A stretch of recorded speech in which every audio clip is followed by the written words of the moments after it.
નમસ્કાર મિત્રો, સ્વાગત છે તમારું ગુજરાત ખબર ચેનલમાં। ગુજરાત હવામાન ખાતા દ્વારા રાજ્યમાં ભર ઉનાળે વરસાદની આગાહી કરવામાં આવી છે। હવામાન વિભાગના અમદાવાદ કેન્દ્રના મોસમ વૈજ્ઞાનિક રામાશ્રી યાદવે આજની આગાહી પ્રમાણે કાળઝાળ ગરમી વચ્ચે વરસાદની આગાહી કરી છે। સાયક્લોનિક સર્ક્યુલેશન સર્જાતા ફરી એકવાર રાજ્યના વિસ્તારોમાં વરસાદ વરસવાની આગાહી કરવામાં આવી છે।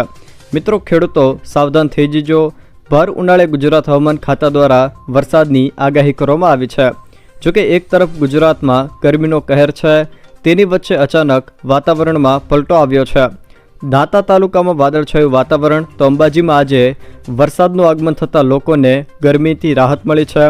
જોકે આજે મતદાનના દિવસે ભર ઉનાળે રાજ્યમાં વરસાદ વરસ્યો છે। તે સિવાય જો મિત્રો વાત કરવામાં આવે તો આગામી દિવસોમાં રાજ્યના કયા વિસ્તારોમાં હવામાન ખાતા દ્વારા વરસાદની આગાહી કરવામાં આવી છે, એ તમામ માહિતી વિશે વિડીયોમાં આગળ વાત કરીશું, તો છેલ્લે સુધી જોતા રહેજો। તે પહેલાં તમે અમારી ચેનલમાં નવા છો તો ચેનલને સબસ્ક્રાઈબ કરી લેજો, જેથી મારા આવનારા તમામ વિડીયોની માહિતી તમારા સુધી પહોંચી શકે। મિત્રો, ગુજરાત હવામાન ખાતા દ્વારા ફરી એકવાર ભર ઉનાળે વરસાદની આગાહી કરવામાં આવી છે। હવામાન વિભાગના અમદાવાદ કેન્દ્રના મોસમ વૈજ્ઞાનિક રામાશ્રી યાદવની આજની આગાહી પ્રમાણે કાળઝાળ ગરમી વચ્ચે વરસાદની આગાહી કરવામાં આવી છે। સાયક્લોનિક સર્ક્યુલેશન સર્જાતા રાજ્યના કેટલાક વિસ્તારોમાં વરસાદની આગાહી કરવામાં આવી છે।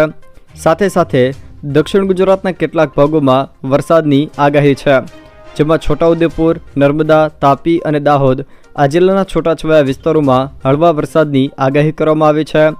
આગામી તારીખ 12 અને 13 મેના રોજ રાજ્યમાં વરસાદની આગાહી કરવામાં આવી છે। જોકે આગામી 2 દિવસ ભાવનગર અને દીવમાં હીટવેવની આગાહી છે। સાથે સાથે આગામી 5 દિવસ દરિયાકાંઠાના વિસ્તારમાં ગરમ અને ભેજવાળા પવનો પણ ફૂંકાશે।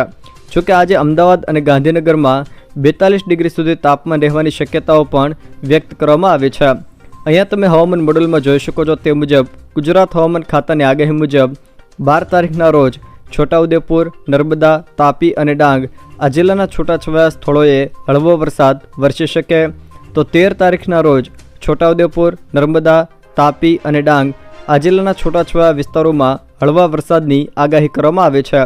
આમ ખાસ કરીને દક્ષિણ ગુજરાતના વિસ્તારોમાં વરસાદ વરસી શકે છે। સાયક્લોનિક સર્ક્યુલેશન સર્જાતા હવામાન ખાતા દ્વારા આ વરસાદની આગાહી કરવામાં આવી છે। જો મિત્રો આ વિડીયો તમને પસંદ આવ્યો હોય તો વિડીયોને લાઇક કરો, તમારા મિત્રો સાથે શેર કરો, અને જો તમે અમારી ચેનલમાં નવા હોવ તો ચેનલને સબસ્ક્રાઈબ જરૂર કરજો, જેથી મારા આવનારા તમામ વિડીયોની માહિતી તમારા સુધી પહોંચી શકે।